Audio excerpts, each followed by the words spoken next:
I'm with the band. Music and interviews you're going to like.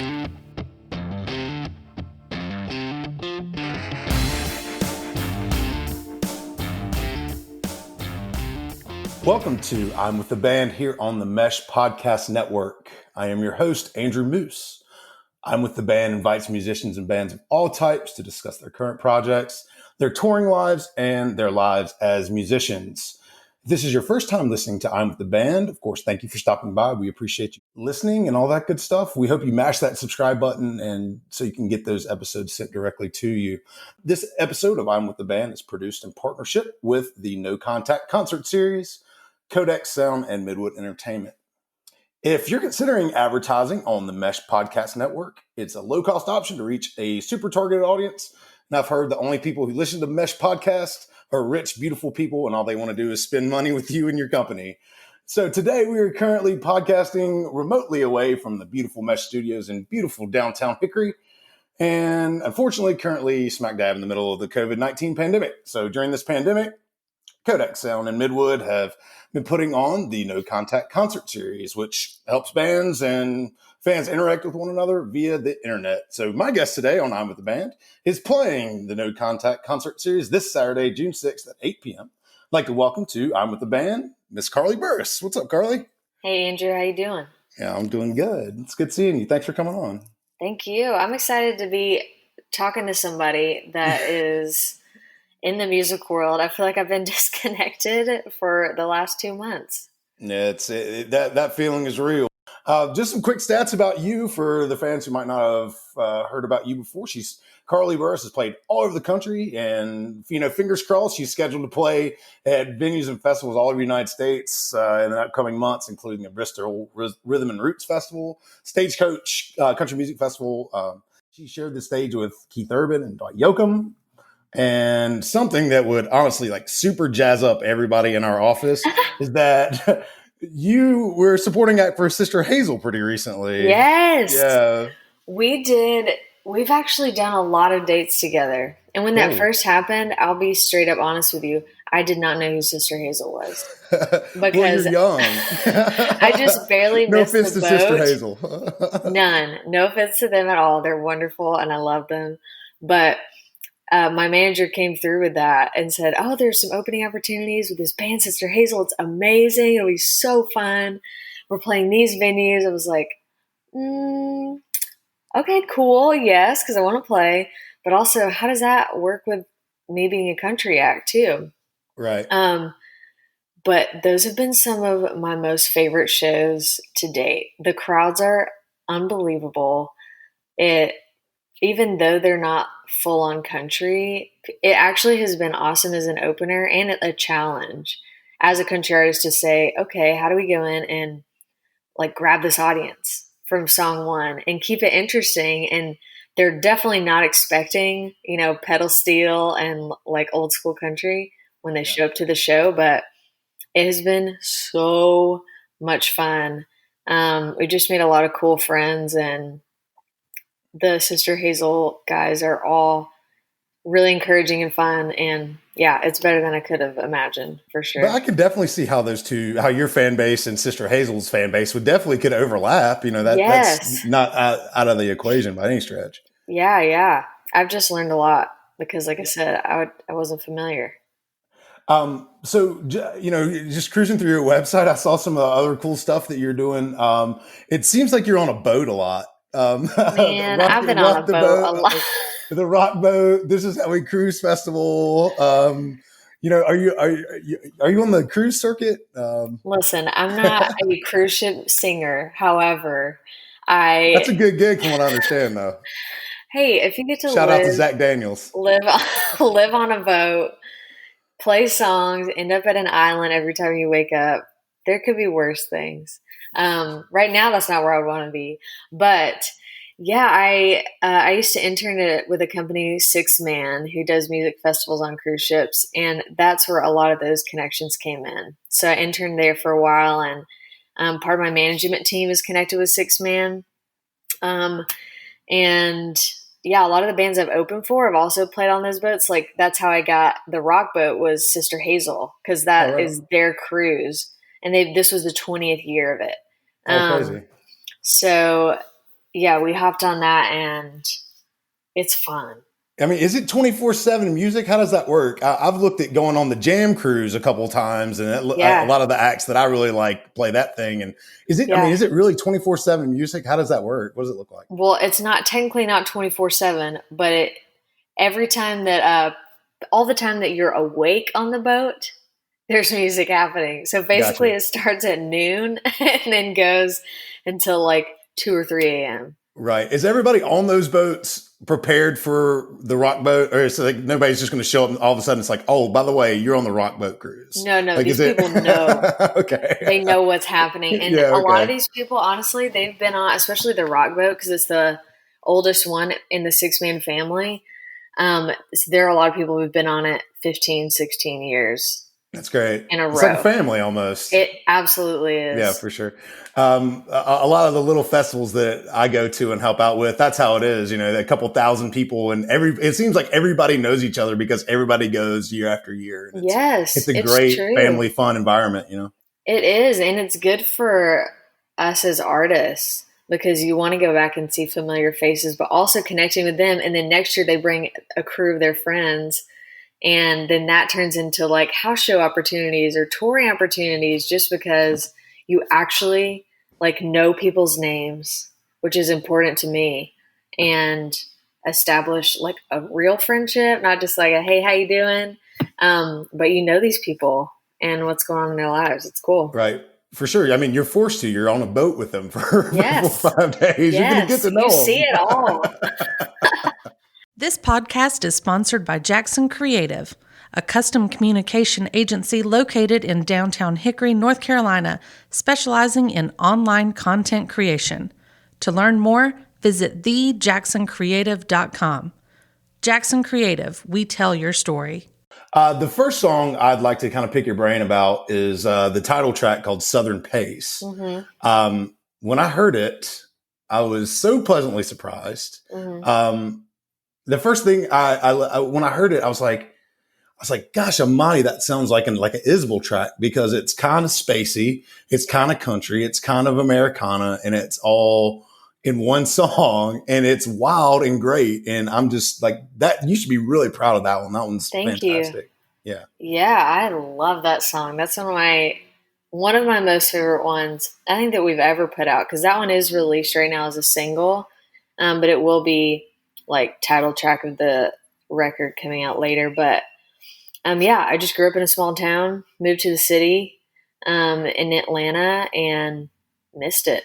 I miss like mowing the grass and like people honking when you drive by that you know, and there just isn't a lot of that in the city, and people aren't as friendly. But I think coming away from it, I realized how much I needed it and how much I loved it.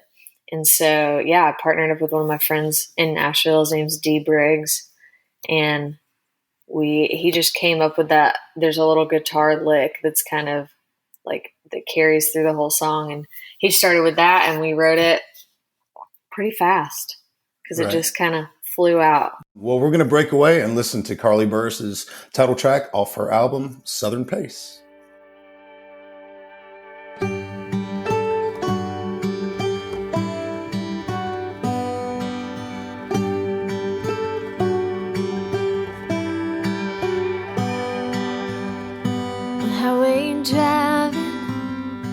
World is dying to pass me by, moving faster and growing tall and spreading wide, losing my grip on the landmarks of my life. And hey, I get it, and that's how life is gonna go, but I don't want to take it with me when I go home. Save some room for dusty crowd road.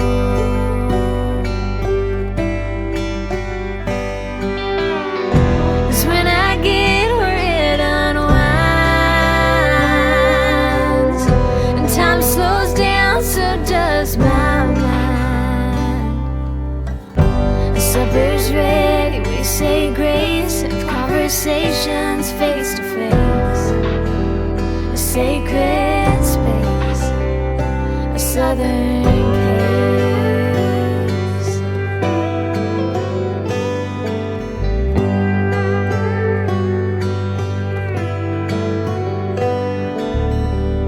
And take a walk down the road that grew me up to the house that sheltered who I was. Hand painted sound on the front door says here lives love.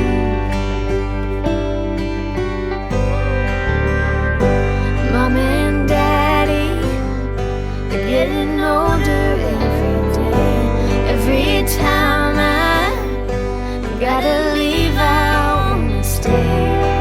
But I'm on the road again and headed the wrong way.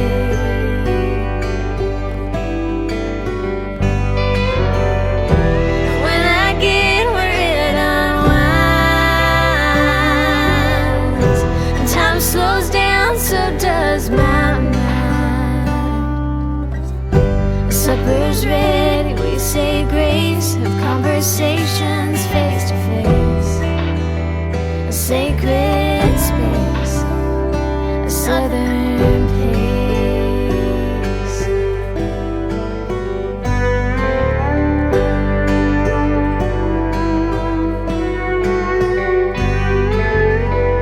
'Cause when I get where it unwinds and time slows down, so does my mind. Supper's ready, we say grace, have conversations face to face. A sacred space, a southern pace. A southern pace.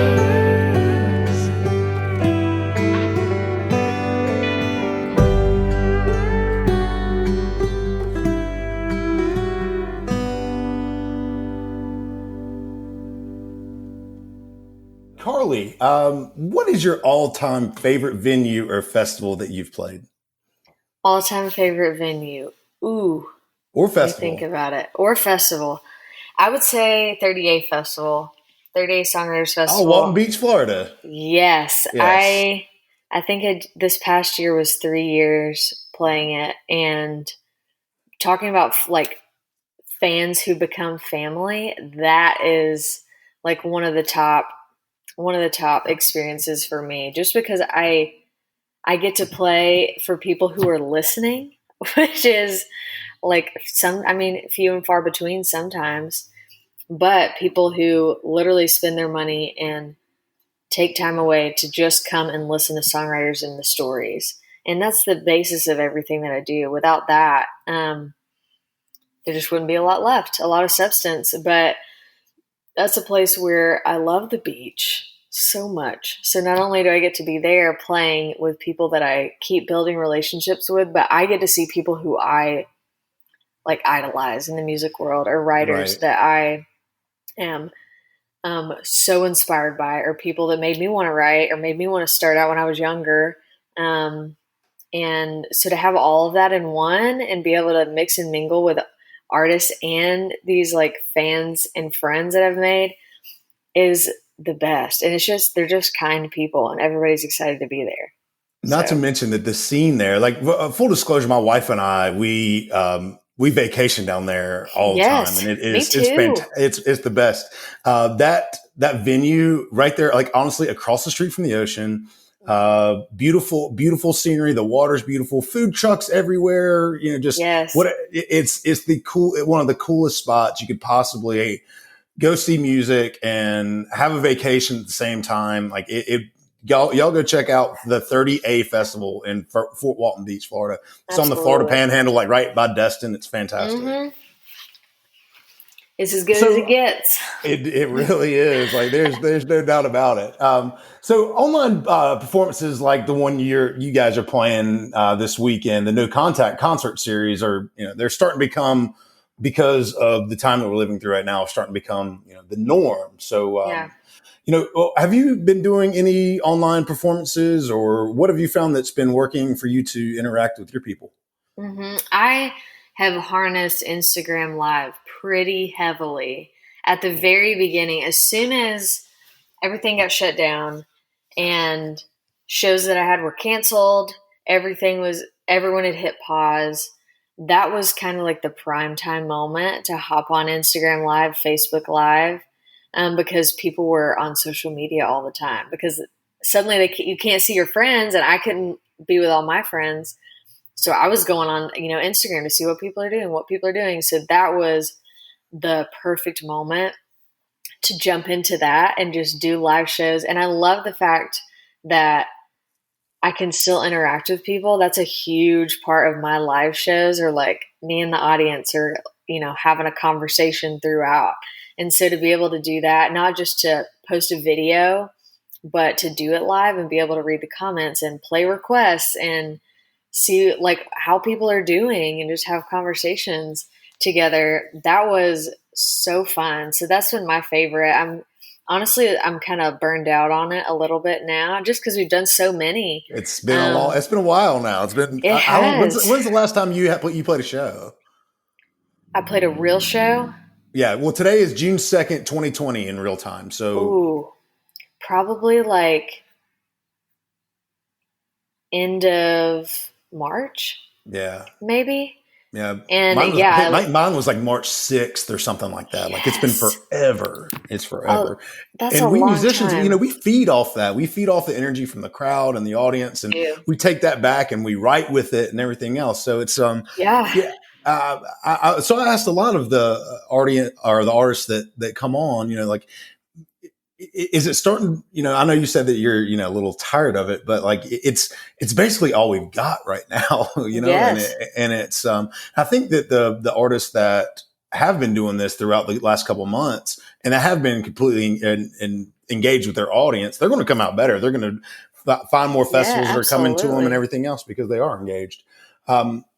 So speaking about engaged, we would love for you to go and head over to the mesh.tv and check out all the other shows on our network. We'd also love for you to be a subscriber and mash that subscribe button. So all these Mesh podcasts can be beamed directly to your favorite device without having to download them. So whenever a show's dropped, you get it right away. It's really that easy. So, Carly, the second song that off your new album, Southern Pace, is called Wheel of Fortune. And obviously, this is not about America's favorite game show, right? No, it's not.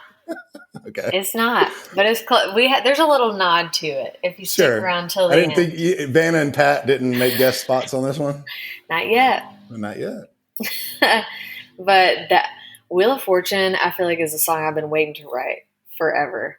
I love just like, I don't know, rip-roaring country songs and ones that have like, they just keep rolling and building. And the short story behind this song is I was working at a card shop, like stationery. We sold pens and cards and all this stuff.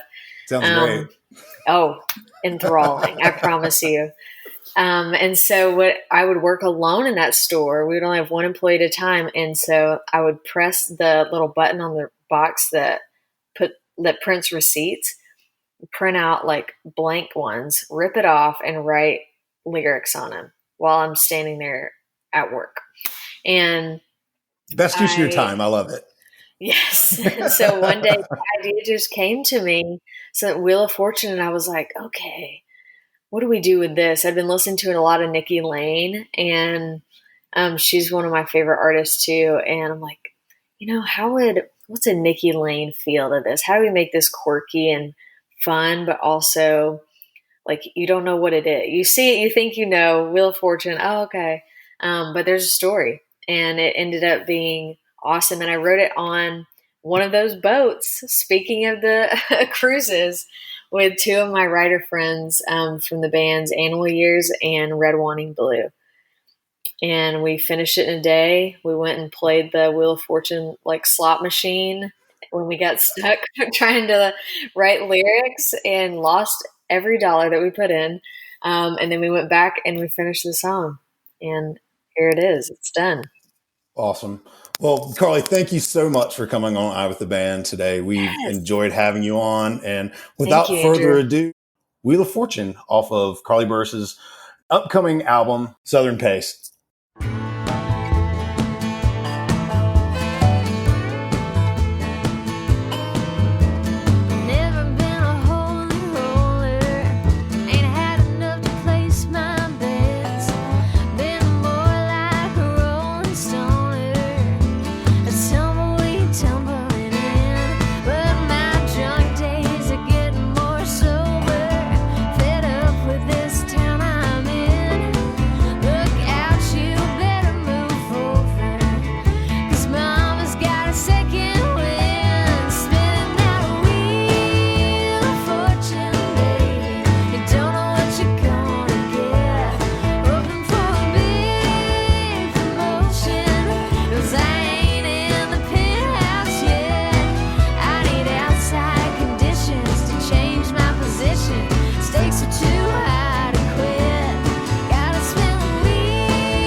I'd like to solve this puzzle.